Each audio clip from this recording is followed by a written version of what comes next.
মানুষের সৃষ্টি থেকে তারা ক্রমশ অগ্রগতির দিকে বেড়েই চলেছে এবং আজ আমরা নিজেকে মডার্ন মানুষ হিসেবে চিহ্নিত করি। কিন্তু দেখা গেছে আমাদের মধ্যে এমন অনেকেই আছে যাদের মস্তিষ্কের বিকাশ সেরকম না হওয়ার ফলে এই কম্পিটিশনের যুগে পিছিয়ে পড়তে থাকে। তাদের আত্মবিশ্বাস কম থাকে এবং স্মৃতিশক্তি ও মনোসংযোগ ক্ষমতাও কম থাকে। কিন্তু মনে রাখবেন, আমাদের ব্রেন এমন একটি জিনিস যে তার দ্বারা যে কোনো জিনিস করা যেতে পারে এবং তার জন্য আমাদের ব্রেনের বিকাশ ঘটানো প্রয়োজন। এর জন্য কিছু পদ্ধতি ফলো করতে হবে, যার দ্বারা আমাদের ব্রেনের বিকাশ অবশ্যই ঘটবে। এমন একটি মনোভাব রাখুন যাতে আপনি ভাববেন আপনার একটি ভালো মস্তিষ্ক বা ব্রেন আছে, যার উন্নতি হবেই। মনের মধ্যে কখনোই এরকম অনুভব আনবেন না যে আপনি কিছু মনে রাখতে পারবেন না বা আপনার মেমোরি পাওয়ার কম। আদিম যুগের মানুষদের পেন, খাতা এসব তো কিছুই ছিল না, তাও তারা কি করে মনে রাখতো বড় বড় ঘটনাগুলি, যেগুলি বংশ পরম্পরায় একজন থেকে অন্যজনে চলে আসতো। তাহলে তারা এত জিনিস কি করে মনে রাখতো? তারা তো আমাদের মতো ডেভেলপও ছিল না। তাই মনে রাখবেন, তারা যখন পেরেছিল আমরাও অবশ্যই পারবো। তো ব্রেনের এক্সারসাইজ দরকার।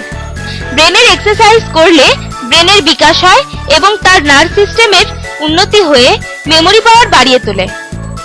ব্রেনের এক্সারসাইজ করতে হলে আপনি পাজেল, ক্রসওয়ার্ড, দাবা ইত্যাদি খেলা খেলতে পারেন এবং কিছু ধাঁধা ও তার সমাধানও করতে পারেন।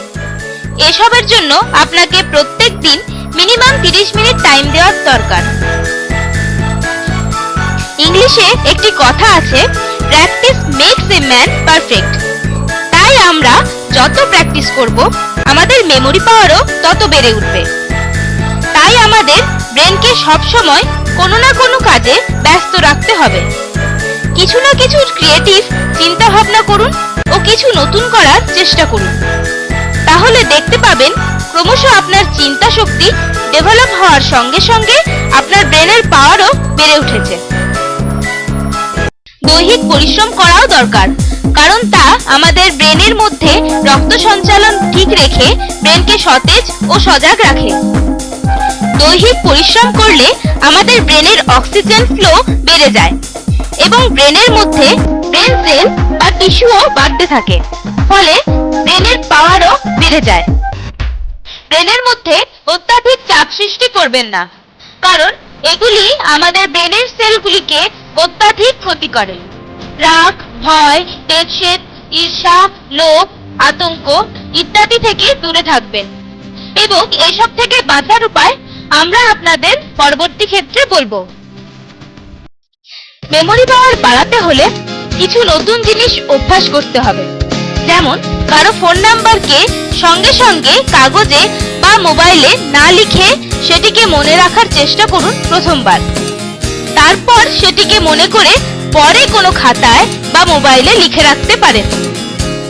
আমাদের প্রায় বাজারে যেতে হয় ও কি কি আনতে হবে তার একটা বড় লিস্টও বানাই, কিন্তু লিস্টটি সঙ্গে না নিয়ে গিয়ে বরঞ্চ যা যা আনতে হবে তার প্রথম অক্ষর দিয়ে যদি ছন্দ বানিয়ে নিতে পারি আর ছন্দটি মনে রাখতে পারি, তাহলে বাজারে আর লিস্ট নিয়ে যাওয়ার কোনো প্রয়োজনই হবে না।